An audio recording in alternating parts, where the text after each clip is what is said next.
और मंच पर उपस्थित न्याय अधिकार महासम्मेलन में आए हुए सभी पदाधिकारीगण और बिहार भर से आए हुए सभी हमारे बुजुर्ग, सभी हमारे नौजवान युवा साथी, माताएं, बहनें, आज इस न्याय महासम्मेलन में आप सब लोगों का हम स्वागत करते हैं, आप लोगों का अभिनंदन करते हैं। और विशेष तौर पे हम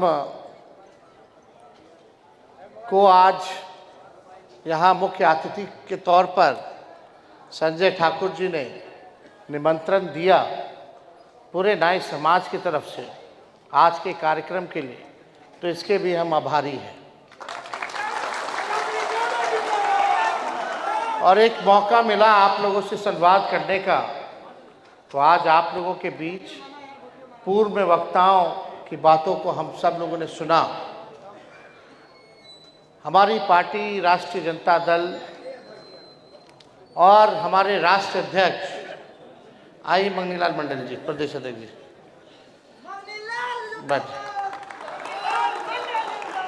राष्ट्र अध्यक्ष आदरणीय लालू जी के जो नेता रहे स्वर्गीय कर्पूरी ठाकुर जी रहे। हमको पिताजी, हम तो बहुत छोटे थे जब उनका देहांत हुआ, लेकिन हमको पिताजी कई बार मेरी माता कर्पूरी ठाकुर जी के बारे में बताया करती थी। पूरा पिछड़ा समाज, अति पिछड़ा समाज, दलित, बहुसंख्यक लोग, सब लोग अपना नेता कर्पूरी ठाकुर जी को मानते थे। जो उन्होंने लड़ाई लड़ी पिछड़ों के लिए, दलितों के लिए, जो संघर्ष किया, जो आरक्षण सबसे पहली बार अगर बढ़ाने का काम किया, दिया, तो वो हम सब लोगों के नेता रहे स्वर्गीय कर्पूरी ठाकुर जी ने। आज अगर आप कह सकते हैं, अगर आज हम भी इस मंच पे खड़ा होकर के बोल रहे हैं, तो वो कर्पूरी जी के बदौलत, तो वो ताकत। और उस समय तो मंगनीलाल मंडल जी, हमारे पिता, सब लोग कर्पूरी जी के ही टीम में थे। लेकिन जब कर्पूरी जी ने जब आरक्षण दिया, तो आज जो लोग सत्ता में हैं, उस समय कौन कौन सा उनको गाली नहीं दिया होगा लोग। वो जो पुराने लोग होंगे वो जानते होंगे आरक्षण कहाँ से आई, कर्पूरी जी का नाम लेकर के क्या क्या गाली देता था लोग। लेकिन उसके बाद हम, हमारे पिता के तो गोद में ही कर्पूरी जी का आखिरी सांस जो लिए, वो हमारे पिता के गोद में लिए थे। आनंद फानन में जीप चला करके अस्पताल वगैरह भी लालू जी उनको लेकर के गए थे। कर्पूरी जी का जो म्यूज़ियम है, वहाँ जाइएगा तो सब तस्वीर वगैरह है। तो हमको मेरी माँ भी बताती थी कि कर्पूरी जी घर पे आते थे तो खाना वाना बना करके खिलाया करती थी कर्पूरी जी को। तो हम लोगों का जो रिश्ता कर्पूरी जी का रहा है, हमारे पिता का जो रिश्ता रहा, वो किसी से छुपा नहीं है। और हमारे पिता के नेता रहे, और उसके बाद उनके देहांत के बाद हमारे पिता नेता प्रतिपक्ष बने, फिर बिहार के मुख्यमंत्री बने, और कर्पूरी जी के काम को उन्होंने आगे बढ़ाने का काम किया। कर्पूरी ठाकुर जी ने जो आरक्षण जो बढ़ाया था, लालू जी ने और उसको बढ़ाया, फिर राबड़ी देवी जी आए तो और उसको बढ़ा करके गई। और जब हम लोगों का 17 महीने का सरकार आया, तो उसमें भी सबसे अधिक 24% जो अति पिछड़ा लोग को हम लोगों ने 17 महीने में जो 65% आरक्षण बढ़ा पिछड़ों का, अति पिछड़ों का, उसमें सबसे बेसी हम लोगों ने 17 महीने के सरकार में बढ़ाने का काम किया। लेकिन भाजपा के आते ही चाचा जी पलट गए, और जो हम लोगों ने जो आरक्षण जो बढ़ाया, उसको जो है ख़त्म कर दिया हाई कोर्ट जाकर के। और हम लोग कह रहे थे कि इसको शेड्यूल 9 में डाला जाए, लेकिन भाजपा की सरकार ने 10 महीनों तक हम लोगों ने जो कैबिनेट से सिफारिश करके भारत सरकार को भेजा था कि तमिलनाडु की तर्ज पर ताकि ये आरक्षण सुरक्षित रहे, तो भाजपा के लोगों ने नहीं किया। वही लोग जो कर्पूरी ठाकुर जी को गाली देते थे, आज कर्पूरी जी की ताकत को देखिए कि वही लोग आज भारत रत्न देने को मजबूर हुए हैं। और सबसे पहले प्रधानमंत्री जी आए थे विधानसभा में, कार्यक्रम में, शताब्दी वर्ष में विधानसभा के, तो सबसे पहले हमने मंच से कर्पूरी ठाकुर जी की भारत रत्न की मांग की थी। पहले से लोग मांग करते रहे, लेकिन नरेंद्र मोदी जी के सामने, प्रधानमंत्री जी के सामने सबसे पहली बार हमने इस बात को मंच पर रखने का काम किया था। आज उनको देना पड़ा, लेकिन देना पड़ा है तो इसमें बड़ी साजिश है।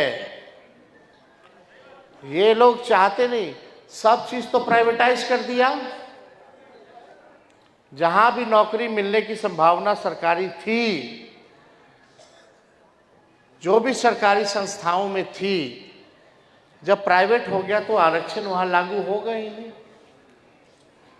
आज भी जो बहालियां 5 लाख नौकरी हम लोग दिए 17 महीने में, 3 लाख नौकरी जो प्रक्रियाधीन कराए, आज जो बहाली निकल रहा है, अगर 65% आरक्षण पिछड़ा अति पिछड़ा दलित लोगों का रहता तो आज नौकरी में भी लाभ जो है कितना मिल रहा होता।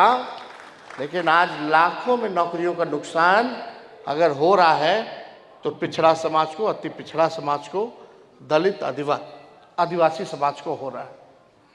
इसको लेकर के हमने बिहार विधानसभा में भी पिछले बार जो है आवाज उठाया, लेकिन ये सरकार को करना नहीं। ये मौजूदा सरकार आरक्षण विरोधी, गरीब विरोधी सरकार है। आज आप लोगों के मत को जो है, जो बाबा साहब अंबेडकर ने वोट देने का जो अधिकार दिया आप लोगों को, चाहे अंतिम पायदान पर खड़ा गरीब से गरीब क्यों ना हो और अमीर से अमीर ताकतवर क्यों ना हो, सबको एक ताकत दी, वोट का अधिकार। आज जो है वोट के अधिकार को जो है आप लोगों से छीनने की बड़ी साजिश जो है किया जा रहा है। 65 लाख लोगों का वोटर लिस्ट से नाम जो है काट दिया गया है। कितना बड़ा फर्जीवाड़ा हुआ। बीएलओ खुद ही अपने भरा, खुद ही अंगूठा छाप लगाया, खुद ही साइन किया, खुद ही अपलोड कर दिया, बिना कोई डॉक्यूमेंट के, बिना कोई कागज के। ये बड़ा साजिश चल रहा है। बिहार लोकतंत्र की जननी है और बिहार से ही लोकतंत्र को खत्म करने का ये लोग प्रयास कर रहे हैं। यानी अभी आपका वोटर लिस्ट से नाम कट जाएगा तो ना आपको राशन मिलेगा, ना आपको पेंशन मिलेगा, ना कोई आपको सरकारी सुविधा मिलेगी, और आप इस देश के नागरिक नहीं कहलाइएगा। और जब नागरिक नहीं रहिएगा तो आपकी जो संपत्ति है वो लेकर के ये लोग अमीरों को, पूंजीपतियों को देने का काम करेंगे। ये भारी डिजाइन है। अभी भी आप सब लोगों के बीच हमने लगातार आवाज उठाया, ईपीआईसी नंबर मिलता है कि नहीं मिलता है, वोटर वाला होता है। तो आज हम ईपीआईसी नंबर ऑनलाइन चेक कर रहे थे तो उसमें तेजस्वी का वोटर लिस्ट से नाम नहीं है। अभी हंगामा हो रहा है। फिर जब हंगामा होने लगा तो चुनाव आयोग कहती नहीं नहीं नाम है, नाम है, लेकिन जो मेरा वोटर आईडी में जो ईपीआईसी नंबर है वो ईपीआईसी नंबर नहीं है, दूसरा ईपीआईसी नंबर हो गया। ईपीआईसी नंबर बदलता नहीं है। ईपीआईसी नंबर तभी बदलता है जब आप अपना नाम कटवा करके दूसरे राज्य में अगर जुड़वाइएगा अपना नाम वोटर लिस्ट में, तब जाकर के ईपीआईसी नंबर जो है बदलता है। तो आज सवाल खड़ा हो गया कि हमारे साथ जब ऐसा हो सकता है, आईएएस अफसर लोग का भी नाम कट गया, उनकी बीवी का भी नाम कट गया। बड़ा साजिश है ये। लोग कहते थे, लोहिया जी कहते थे, लालू जी कहते हैं, वोट का राज मतलब छोट का राज। आज वोट की ताकत है कि आज कितना बड़ा से भी बड़ा नेता हो, प्रधानमंत्री हो, उसको मतदाता के सामने झुकना पड़ता है। ये ताकत है और ये छीनने का प्रयास कर रहा है लोग। तो इसमें आप सब लोगों से हम कहेंगे कि भाई आप लोगों को चौकन्ना रहने की ज़रूरत है। किसी भी कीमत पर आप अपने अधिकार को छीनना जो चाहते हैं लोग, आप लोग छीनने मत दीजिए। सुनिश्चित कीजिए कि आप लोग का भी नाम वोटर लिस्ट में हो। और इसके लिए हम लोग तो सुप्रीम कोर्ट में भी गए हैं, मामला उठाए हुए हैं। इलेक्शन कमीशन को तो बाद में हम लोग देखेंगे जो बेईमानी कर रहा है, और इस पर ज़्यादा टिप्पा टिप्पणी नहीं करेंगे। लेकिन हम आए हैं आप लोगों के बीच, आपके समाज के उस, हम लोग आप ही के लोग हैं, आपके लिए काम करना है। आप लोगों को जो सहयोग होगा, अगर आप लोग एक कदम बढ़ाइएगा तो तेजस्वी 4 कदम चलने के लिए तैयार है। यहाँ कई मांगे हैं और आप लोग अपनी चिंता छोड़ दीजिए।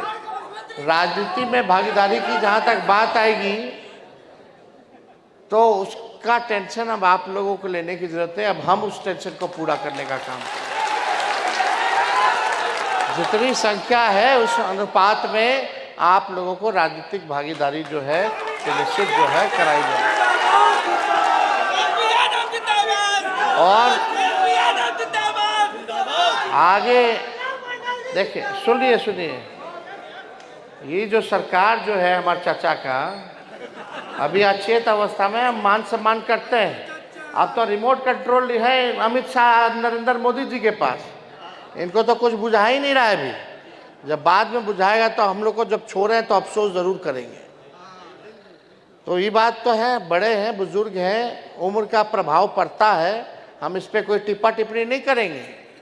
लेकिन रिमोट कंट्रोल से सरकार चल रही है, भाजपा चला रही है।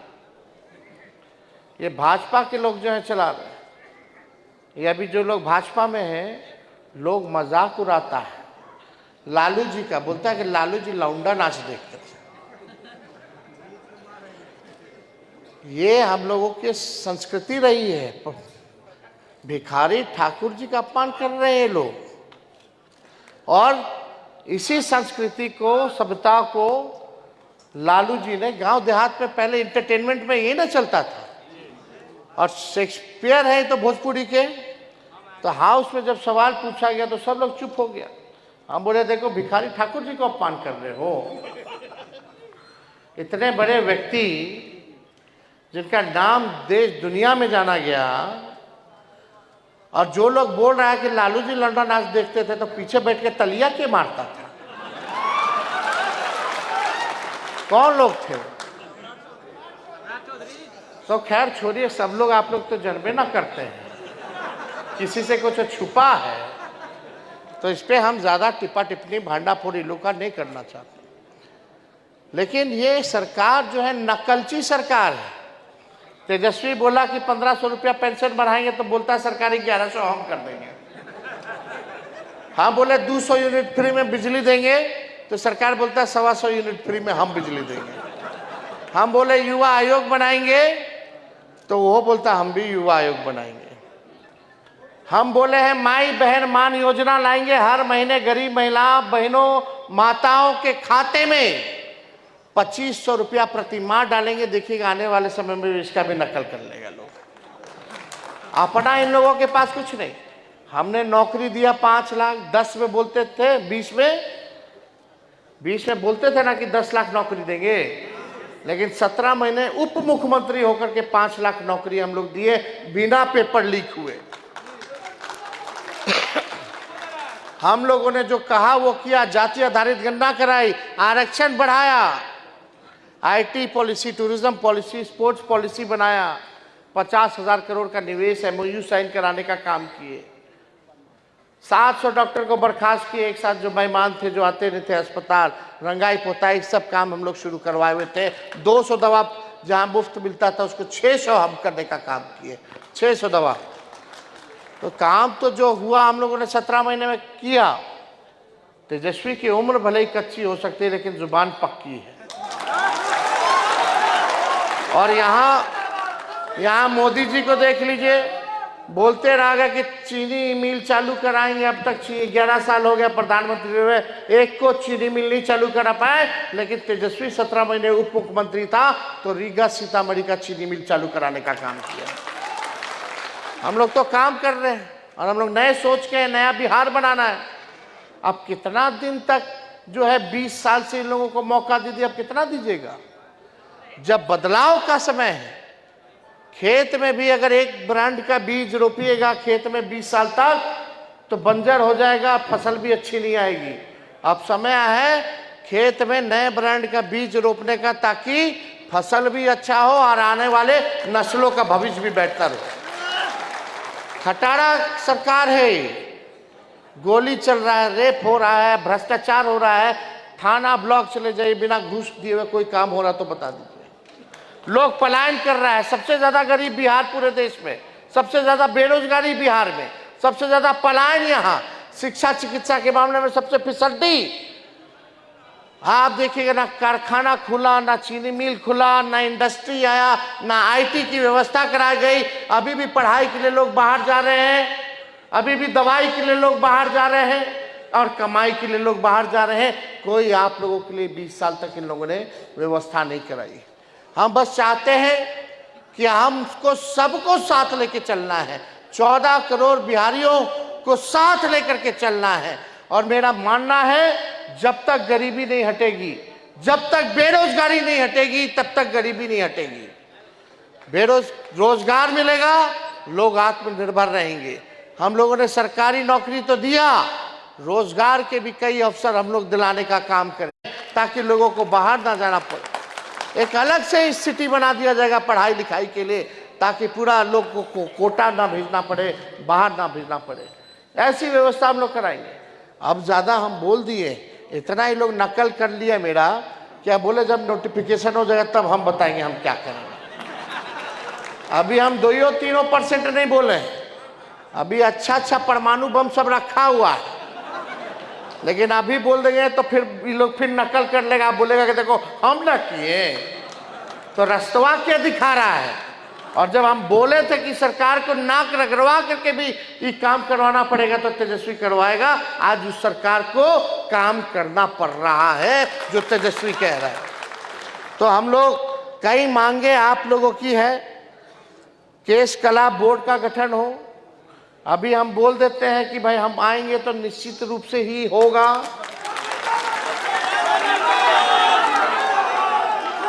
व्यवस्था भी होनी चाहिए आप लोगों की।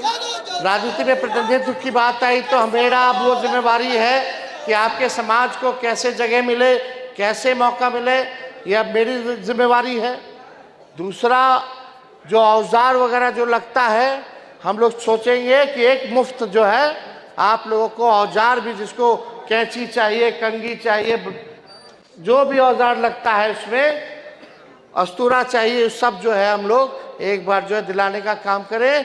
और बस स्टैंड हो, रेलवे स्टेशन हो, एक दुकान की भी व्यवस्था आप लोगों से अलग से हो सके, ताकि आप लोग जो है इसको लेकर के काम किया जाए। तो ये सारा काम अब आप छोड़ दीजिए तेजस्वी पर, कैसे करना है, कैसे होगा अब हम करके दिखाएंगे। लेकिन आपसे एक बात है कि सरकार को आप लोग बदलिए, एक मौका केवल तेजस्वी को दीजिए, बस एक मौका। तो आप सब लोग इतनी बड़ी संख्या में यहाँ आए हैं, आप सब लोगों का हम दिल से धन्यवाद देते हैं।